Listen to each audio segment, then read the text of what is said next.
Hello बच्चों, स्वागत है आप लोगों का आप सभी के चैनल ज्ञानशाला एजुकेशन पे। तो दोस्तों, जैसा कि आप लोगों को पता है, इस चैनल पे हम लोग जीके के इम्पोर्टेंट टॉपिक्स और करंट अफेयर्स देखते हैं। तो आज मैंने फिर से एक वीक का करंट अफेयर्स आप लोगों के लिए ले आया हूँ। ठीक है, इसका पहले सारा करंट अफेयर्स अपलोड है चैनल पे। ठीक, अगर आप नहीं देख रहे हो तो देख लीजिएगा। ठीक है, यहाँ तो आज 27 सितंबर से 3 अक्टूबर के बीच का सारा इंपॉर्टेंट जो करंट अफेयर्स है बच्चों, वो आज हम लोग देख लेंगे। ठीक है, और अगर चैनल को आप सब्सक्राइब नहीं किए हो तो जल्दी से सब्सक्राइब कर लीजिएगा और हाँ, बेल आइकन प्रेस कर लीजिएगा। ठीक है, ताकि जो वीडियो आप लोग को आए अगला, वो आप लोग को तुरंत नोटिफिकेशन मिल जाए। तो चलिए, देर ना करते हुए चलते हैं अपने हम लोग क्वेश्चन पर।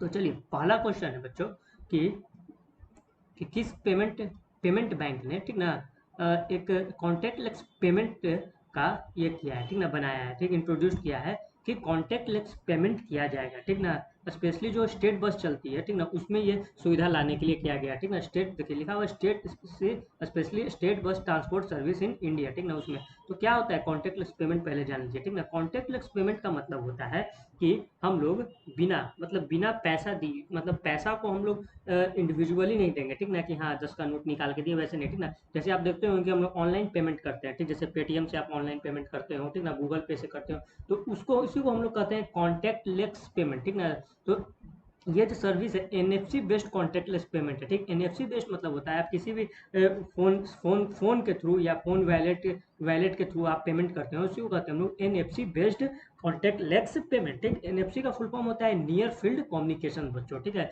तो ये किस पेमेंट बैंक के द्वारा स्टार्ट किया गया, तो ये फिनो पेमेंट बैंक है। ठीक, मुंबई की कंपनी है। ठीक ना, इसका हेडक्वार्टर मुंबई में, तो इसके द्वारा ये चीज स्टार्ट किया गया। ठीक ना, कि आप अब कॉन्टैक्टलेस पेमेंट करिए। ठीक ना, जो स्टेट बस चलती है उसमें। ठीक है, तो अगर बात करें हम लोग फिनो पेमेंट बैंक की चेयरमैन के, तो महेंद्र कुमार चौहान इसके अभी चेयरमैन है और इसका हेडक्वार्टर मैंने आपको बताया मुंबई में इसका हेडक्वार्टर है। ठीक है, चलिए अगला क्वेश्चन है बच्चों कि किस स्टेट में, ठीक ना, तो यहाँ देखिए स्टेट तो यहाँ लिखा हुआ केरला के स्टेट। ठीक, तो केरला के किस डिस्ट्रिक्ट में अभी एक मेडिकल डिवाइस पार्क बनाया गया है। मेडिकल डिवाइस पार्क करने का मतलब क्या हुआ कि ऐसा पार्क है, ठीक ना, जिसमें सारा मेडिकल का सुविधा रखा गया है। ठीक ना, सारा मेडिकल का सुविधा दिया जाएगा। ठीक, तो उसी को कहते हैं हम लोग मेडिकल डिवाइस पार्क। तो इंडिया में ये पहला पहला बार ऐसा हुआ है। ठीक ना, तो ये केरला के तिरुवनंतपुरम डिस्ट्रिक्ट में ऐसा हुआ है। ठीक है, याद रखिएगा कहाँ, केरला के तिरुवनंतपुरम डिस्ट्रिक्ट में। तो आपसे ये भी पूछ सकता है कि किस केरला के किस डिस्ट्रिक्ट, या डायरेक्ट आपसे स्टेट भी पूछ सकता है, तो स्टेट भी याद रखिएगा केरला। ठीक, क्या है मेडिकल डिवाइस पार्क। चलिए अगला क्वेश्चन है कि 2020 का जो वर्ल्ड इन्वायरमेंटल हेल्थ डे हुआ था बच्चों, उसका थीम इस बार क्या रखा गया था। ठीक है, इन्वायरमेंट से क्वेश्चन बनता है क्योंकि इन्वायरमेंट एक मेजर फैक्टर बन चुका है। ठीक ना, तो इन्वायरमेंट से क्वेश्चन बनता है, इन्वायरमेंट वर्ड आया इसलिए मैंने इसका थीम आपको डाल दिया है। ठीक है, तो 2020 का जो वर्ल्ड इन्वायरमेंटल हेल्थ डे था उसका थीम रखा गया था बच्चों इन्वायरमेंटल हेल्थ, अ की public health intervention in disease pandemic prevention. ठीक ना, अगर बच्चों बात करें world health environment health day की, तो ये 26 सितंबर को हर साल मनाया जाता है। ठीक है, थीम याद रख लीजिएगा आप लोग। चलिए अगला है बच्चों कि किस स्टेट में, ठीक ना, अभी पोस्ट हार्वेस्ट मैनेजमेंट सेंटर बनाया गया। ठीक ना, किसके लिए, तो मेडिसिनल प्लांट, जितने मेडिसिनल प्लांट्स होते हैं, ठीक ना, उनके लिए पोस्ट हार्वेस्ट मैनेजमेंट सेंटर बनाया गया है। तो ये बच्चों जम्मू कश्मीर में बनाया गया है। ठीक है, जम्मू कश्मीर में बनाया गया ये। ठीक ना, तो आप लोगों को बता दें पोस्ट हार्वेस्ट मैनेजमेंट सेंटर क्या होता है। ठीक ना, पोस्ट हार्वेस्ट का मतलब क्या होता है कि मान लीजिए आप कोई भी क्रॉप लगाते हैं, ठीक ना, कोई भी क्रॉप, यहाँ पे मेडिसिनल प्लांट का बात किया गया तो हम उसके लिए मेडिसिनल पे ही बात करेंगे। ठीक है, तो मान लीजिए आप किसी भी मेडिसिन, कोई भी मेडिसिनल आप प्लांट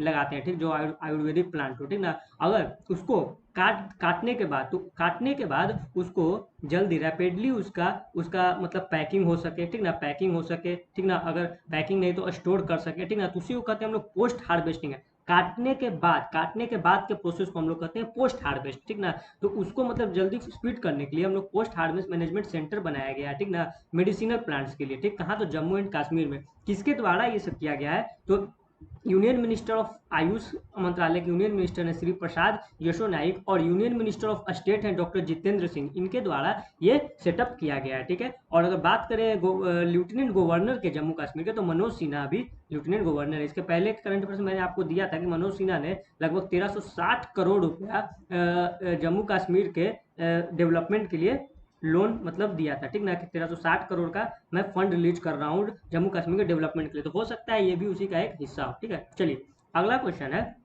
कि किस दो कंट्री ने मिलकर अभी 3 दिन का, ठीक, 3 डे का मिलिट्री एक्सरसाइज किया है। ठीक ना, किया है, तो ये इंडिया एंड जापान मिलकर किया है, ठीक है। इसका नाम रखा गया है क्या, जिमेक्स, ठीक। तो कहाँ पे किया गया, तो अरबियन से। ये तीनों चीज इंपॉर्टेंट है, ठीक। तीनों आपको क्वेश्चन के फॉर्मेट में पूछ सकता है। पहला आपसे ऐसे पूछ सकता है कि इंडिया और जापान के बीच जो मिलिट्री एक्सरसाइज है उसका नाम क्या है, तो याद रखिएगा जिमेक्स, ठीक, जिमेक्स। और उसके बाद पूछ सकता है कि कहाँ हुआ, तो याद रखिएगा अरबियन सी में हुआ। चलिए अगला है कि अभी हाल में एक कन्नड़ एक्टर थे, बहुत पॉपुलर कन्नड़ एक्टर थे, उनका निधन हो गया। तो कौन थे वो, तो रॉकलाइन सुधाकर जी थी, कन्नड़ एक्टर थी जिनका अभी निधन हो गया। चलिए अगला क्वेश्चन है कि किस स्टेट में अभी vulture conservation and breeding centre बनाया गया, ठीक ना। तो ये पहली बार ऐसा हुआ है, ठीक ना, पहली बार हुआ, first vulture conservation and breeding centre बनाया गया, ठीक। इससे पहले कहीं नहीं था, तो ये उत्तर प्रदेश में किया गया। उत्तर प्रदेश में भी कहाँ, तो याद रखिएगा गोरखपुर में, ठीक है। चलिए अगले क्वेश्चन पे चलते हैं। अगला है क्वेश्चन कि एशियन डेवलपमेंट बैंक ने, बच्चों देखिए, एशियन डेवलपमेंट बैंक ने अर्बन सेक्टर के प्रोजेक्ट्स को अप्रूव करने के लिए, ठीक ना, जल्दी से उसको अर्बन सेक्टर को अप्रूव करने के लिए, उसे अच्छा बनाने के लिए राजस्थान और मध्य प्रदेश 2 स्टेट को उन्होंने अभी लोन प्रोवाइड किया है। किसने, तो एशियन डेवलपमेंट बैंक ने। तो कितना लोन प्रोवाइड किया है, याद रखिएगा 570 मिलियन, यानी कि लगभग हमारा इंडियन रुपीज में 4200 करोड़ होता है, ठीक ना। तो इतना लोन उन्होंने अभी 2 स्टेट को प्रोवाइड किया है, ठीक ना, अर्बन सेक्टर को बढ़ावा देने के लिए, राजस्थान एंड मध्य प्रदेश को। तो याद रखिएगा, ठीक है। ये ऐसे भी क्वेश्चन पूछ सकता है आपसे कि एशियन डेवलपमेंट ने किस 2 स्टेट को अभी लोन प्रोवाइड किया, तो याद रखिएगा राजस्थान एंड मध्य प्रदेश। कितना किया, तो अभी याद रखिएगा 570 मिलियन। और उसमें भी अगर आपसे पूछ दे, ठीक है, थोड़ा सा डीप में भी अगर आपसे पूछ दे कि राजस्थान को कितना दिया और मध्य प्रदेश को कितना दिया, तो याद रखिएगा इसमें से 300 मिलियन, 570 में से 300 मिलियन उन्होंने राजस्थान को दिया है और 270 मिलियन उन्होंने मध्य प्रदेश को दिया है, ठीक। टोटल मिला के हमारा 570 मिलियन हो जाता है, ठीक है। चलिए अगला है कि हाल में ही किस यूनियन मिनिस्टर का अभी निधन हो गया, ठीक ना। फॉर्मर यूनियन मिनिस्टर थे, यानी कि मतलब अभी नहीं थे, फिलहाल में प्रेजेंट में नहीं थे, फॉर्मर यूनियन मिनिस्टर थे, उनका निधन हो गया। तो ये थे जसवंत सिंह, ठीक, जसवंत सिंह थे जिनका अभी निधन हो गया, ठीक। अगर बात करें जसवंत सिंह के, तो ये अटल बिहारी वाजपेयी के कैबिनेट में बच्चों थे, ठीक ना। उस समय वो एक्सटर्नल अफेयर्स मिनिस्टर के रूप में, डिफेंस मिनिस्टर के रूप में भी काम कर चुके हैं और फाइनेंस मिनिस्टर, ये तीनों पद पे वो रह चुके हैं, ठीक ना, इंडिया के लिए, अटल बिहारी वाजपेयी के कैबिनेट में। चलिए अगले क्वेश्चन पे चलते हैं। अगला क्वेश्चन है कि फॉर्मूला 1 रशियन ग्रैंड प्रिक्स जो 2020 का हुआ वो किसने जीता है, तो याद रखिएगा वाल्टारी बोटास ने जीता है। वो कहाँ के हैं, तो फिनलैंड के हैं, फिनलैंड के वाल्टरी बोटस ने ये जीता है, फिनलैंड के, ठीक है। अगर बात करें कि ये हुआ कहाँ था, तो सोची ऑटोडोम में हुआ था, जहाँ जो कि रसिया में आपको पड़ता है। चलिए अगला है कि इंडियन वुमेन सिलेक्शन कमेटी का किसे अभी हाल में ही हेड नियुक्त किया गया, यानी कि चेयरमैन बनाया गया, तो नीतू डेविड को बच्चों बनाया गया, याद रखिएगा, ठीक। बीसीसीआई के द्वारा अपॉइंट किया गया है। ये पूरा जो है ये सिलेक्शन कमेटी 5 मेंबर का पूरा कमेटी है, ठीक, जिसमें से नीतू डेविड को चेयरमैन यानी कि हेड चुना गया है, ठीक है, चुना गया है। और अगला 4 मेंबर कौन कौन है, तो देख लीजिए, याद रखिएगा मीतू मुखर्जी, रेनू मार्गेटे, आरती विद्या एंड वी कल्पना, ये 4 मेंबर है और एक नीतू डेविड जो कि चेयरमैन है। तो 5 मेंबर का ये पूरा सिलेक्शन कमेटी है, ठीक है। अगले क्वेश्चन पे चलते हैं। अगला है बच्चों कि अभी हाल में ही एक इकोनॉमिस्ट और Indian council for research on international economic relations के चेयरपर्सन थे, ठीक ना, जो कि जिनका कि अभी निधन हो गया है, ठीक है। तो चेयरपर्सन थे और इकोनॉमिस्ट थे इसके, ठीक ना। तो इनका निधन हो गया, कौन थे, तो ये डॉक्टर ईसर जज अहुलिया थे, ठीक ना। इन्होंने 15 ईयर तक RIR में, देखिए ICR में काम किया एज ए चेयरपर्सन के रूप में, और इन्हें 2009 में पद्म भूषण से भी अवार्ड भी इन्हें दिया गया था। तो याद रखिएगा इंपॉर्टेंट बनता है, कौन है, डॉक्टर ईसर जज अहुलिया।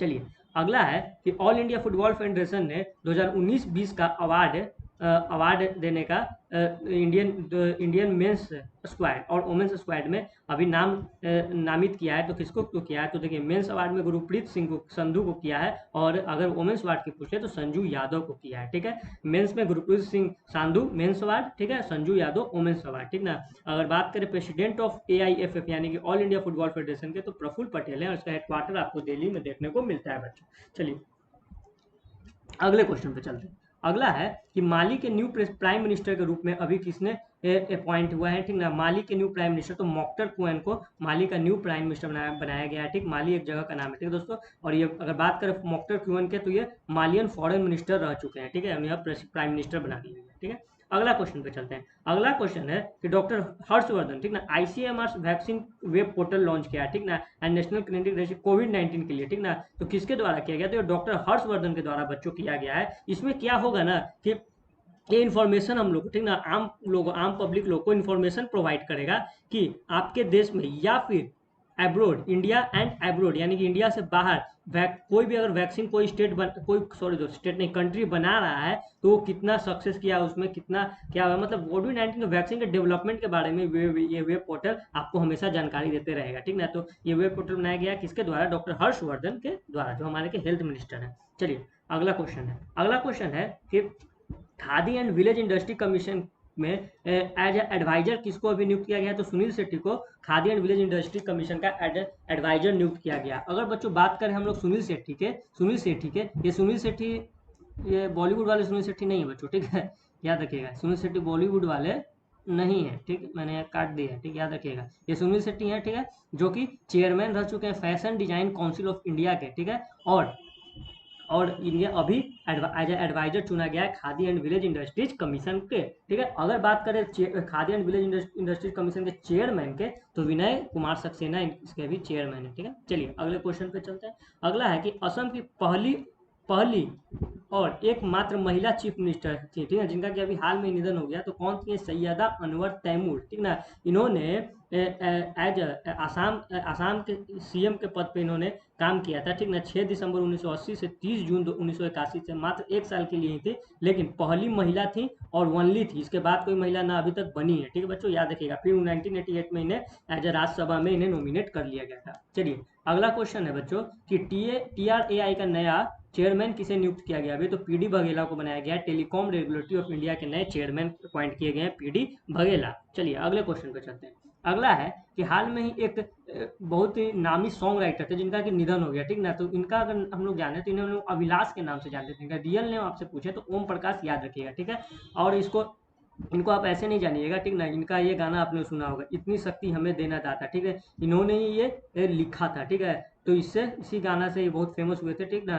तो इनका भी निधन हो गया है, ठीक। 1986 में ये गाना इन्होंने लिखा था फिल्म अंकुश में, ठीक है। आप लोग सभी सुने होंगे, इतनी शक्ति हमें देना दाता, जो मन का विश्वास कमजोर ना हो, तो इन्होंने ये लिखा था, ठीक है। चलिए अगला क्वेश्चन है कि यूएनडीपी के द्वारा अभी किस बॉलीवुड एक्टर को स्पेशल ह्यूमैनिटेरियन एक्शन अवार्ड दिया गया। तो आप लोग को ये इनका नाम आप लोग को इस बार कोरोना काल में बहुत आप लोगों ने सुना होगा, सोनू सूद का, ठीक ना। जिन्हें अभी यूएनडीपी यानी कि नेशनल नेशन डेवलपमेंट प्रोग्राम ने स्पेशल ह्यूमैनिटेरियन एक्शन अवार्ड दिया गया, ठीक है। आप लोगों को पता होगा सोनू सूद ने इस बार प्रवासी मजदूरों के लिए बहुत कुछ किया, ठीक है, और अभी तक फिलहाल ये लोग ये कर भी रहे हैं काम, ठीक है, बहुत इन्होंने अच्छा काम किया, तो इन्हें स्पेशल ह्यूमैनिटेरियन एक्शन अवार्ड दिया गया यूएनडीपी के द्वारा सोनू सूद को। चलिए अगला क्वेश्चन है कि film and television institute of India के नए प्रेसिडेंट के रूप में किसे अपॉइंट किया गया है, तो ये शेखर कपूर है, ठीक ना, जिन्हें कि film and television institute of India का नया प्रेसिडेंट बनाया गया है, जो कि ministry of information and broadcasting के द्वारा अनाउंस किया गया कि इन्हें बनाया जा रहा है। अगर बात करें कि ministry of information and broadcasting के अभी मिनिस्टर कौन है, यूनियन मिनिस्टर, तो प्रकाश जावड़ेकर जी के अभी यूनियन मिनिस्टर हैं। चलिए अगले क्वेश्चन पर चलते हैं कि मिनिस्टर राजनाथ, डिफेंस मिनिस्टर हमारे राजनाथ सिंह के द्वारा एक अभी बुक लॉन्च किया गया है, तो बुक का क्या नाम है, तो याद रखिएगा a bucket of flowers book का नाम है, ठीक ना, जिसे डॉक्टर कृष्ण सक्सेना ने लिखा है, ठीक ना। अगर डॉक्टर कृष्ण सक्सेना की बात करें तो ये पहली ऐसी लेडी थी, ठीक ना, फर्स्ट इंडिया की फर्स्ट लेडी थी जिन्होंने पीएचडी किया था, ठीक ना, पीएचडी किया था 1955 में, कहाँ से बच्चों, तो लखनऊ से, याद रखिएगा, ठीक। इनके बुक का नाम है बकेट ऑफ फ्लावर्स और किसके द्वारा लॉन्च किया गया, तो राजनाथ सिंह के द्वारा। चलिए अगला क्वेश्चन है कि किस दो कंपनी ने, देखिए किस दो कंपनी ने मिलकर अभी साइबर इंश्योरेंस कवर, ठीक ना, एक ऑनलाइन पोर्टल बनाया, ठीक है, जो कि फाइनेंशियल फ्रॉड से आपको बचाएगा, ठीक ना। अगर आप ऑनलाइन पेमेंट करते हैं तो आप देखते हो कि बहुत सारा फ्रॉड होता है इसमें, ठीक ना, तो उससे आपको बचाने के लिए एक फ्लिपकार्ट और बजाज अलियांज जनरल इंश्योरेंस ने मिलकर एक cyber insurance cover online portal बनाया है, ठीक ना, जिससे आप सुरक्षित और सेफ किसी चीज़ में पेमेंट कर सकते हैं, ठीक है। तो बच्चों देखिए अगर बात करें फ्लिपकार्ट के हेडक्वार्टर के, तो इसका कर्नाटक में, इसका बेंगलुरु कर्नाटका में इसका हेडक्वार्टर है, और फ्लिपकार्ट के सीईओ अभी कल्याण कृष्णमूर्ति हैं, ठीक है। और अगर बात करें बजाज अलियांज जनरल इंश्योरेंस के सीईओ के, तो तपन सिंघल है, ठीक है, और इसका हेडक्वार्टर आपको पुणे में मिलता है, जो कि आपको महाराष्ट्र में है, ठीक है। चलिए अगला है बच्चों कि स्पोर्ट्स अथॉरिटी ऑफ इंडिया का नया लोगो अभी जारी किया गया, लॉन्च किया गया, तो ये देखिए ये किसके द्वारा किया गया, तो पहले याद रखिएगा किरण रिजिजू के द्वारा किया गया, ठीक है। और किरण रिजिजू कौन है, तो ये minister of state for youth affairs and sports हैं, ठीक ना, ठीक है, यही देखिए देख लीजिए यहाँ पे, ये किरण रिजिजू और ये नया लोगो लॉन्च किया गया, ठीक है। अगर डायरेक्टर जनरल की बात करें हम लोग स्पोर्ट्स अथॉरिटी ऑफ इंडिया के डायरेक्टर जनरल के, तो संदीप प्रधान उसके डायरेक्टर जनरल है, और इसका इस्टेब्लिशमेंट 1984 में यानी 1984 में हुआ था। चलिए अगला है ऑपरेशन माई सहेली, एक प्रोजेक्ट लॉन्च किया गया है। तो किस रेलवे जोन के द्वारा ये किया गया है, ठीक ना, जो साउथ ईस्टर्न रेलवे जोन के द्वारा, एशिया, ठीक, साउथ ईस्टर्न रेलवे जोन के द्वारा ये ऑपरेशन माई सहेली एक प्रोजेक्ट लॉन्च किया गया। तो बहुत अच्छा बच्चों ये प्रोजेक्ट है, ठीक ना। इस प्रोजेक्ट में क्या होगा कि कोई भी वुमेन्स पैसेंजर होती है, ठीक ना, उन्हें सुरक्षा यानी सिक्योरिटी दिया जाएगा, ठीक ना, पूरे जर्नी के दौरान, ठीक ना, जितने देर तक उनका जर्नी रहेगा पूरे जर्नी के दौरान उन्हें सिक्योरिटी दिया जाएगा, ठीक ना। तो ये फिलहाल अभी 3 ट्रेन में किया गया है। तो हावड़ा यशवंतपुर दुरंतो स्पेशल और Howrah Ahmedabad special and Howrah Mumbai special में ये काम चालू हो चुका है, ठीक ना। देखो बच्चों, ये साउथ ईस्टर्न रेलवे के द्वारा किया गया है। तो हम लोग साउथ ईस्टर्न रेलवे के जनरल मैनेजर कौन है बात करें तो संजय कुमार मोहंती उसके जनरल मैनेजर। इसका हेडक्वार्टर आपको वेस्ट बंगाल के कोलकाता में पड़ता है, ठीक है। याद रखिएगा कौन सा, ऑपरेशन माई सहेली। चलिए अगला क्वेश्चन है कि सौरव गांगुली को अपना ब्रांड एम्बेसडर किस रियल एस्टेट डेवलपर ने अपना ब्रांड एम्बेसडर अपॉइंट किया है। तो याद रखिएगा Bengal Peerless housing development company limited है, कोलकाता की एक रियल एस्टेट कंपनी है जिन्होंने सौरव गांगुली को अपना ब्रांड एम्बेसडर बनाया है, ठीक है। अगर बच्चों बात कर लें हम लोग इसके बांग्लादेश के, सॉरी बांग्लादेश बोल रहा हूँ, वेस्ट बंगाल के सीएम के, तो ममता बनर्जी यहाँ की अभी सीएम है, ठीक है। और ये कंपनी जो है सौरव गांगुली को अपना ब्रांड एम्बेसडर बनाई। तो बच्चों ये इंपॉर्टेंट करंट अफेयर्स है, ठीक है। एक सप्ताह का करंट अफेयर्स था, बहुत इंपॉर्टेंट करंट अफेयर्स था, ठीक है। तो आप लोग इसे देख लीजिएगा और अगर पीडीएफ चाहिए होगा तो कमेंट में बताइएगा, वैसे मैं पीडीएफ दे दूंगा, ठीक है। पीडीएफ मैं अब इसका अपलोड हमेशा कर दिया करूंगा, ठीक है। डिस्क्रिप्शन में आप लोग पीडीएफ आपको इसका मिल जाएगा, ठीक है। पीडीएफ आप लोग डाउनलोड कर लीजिएगा और रिवीजन करते रहिएगा, ठीक है। और इंपॉर्टेंट करंट अफेयर्स है, अगला करंट अफेयर्स फिर आपको अब संडे को मिलेगा, ठीक है, 1 वीक का। और अगला आपको क्या पे वीडियो चाहिए मुझे बता दीजिएगा कमेंट में, ठीक है। और अगर चैनल को आप सब्सक्राइब नहीं किया तो जल्दी सब्सक्राइब कर लीजिएगा और बेल आइकन प्रेस कर लीजिएगा। चलिए मिलते हैं अगले वीडियो में, तब तक के लिए धन्यवाद।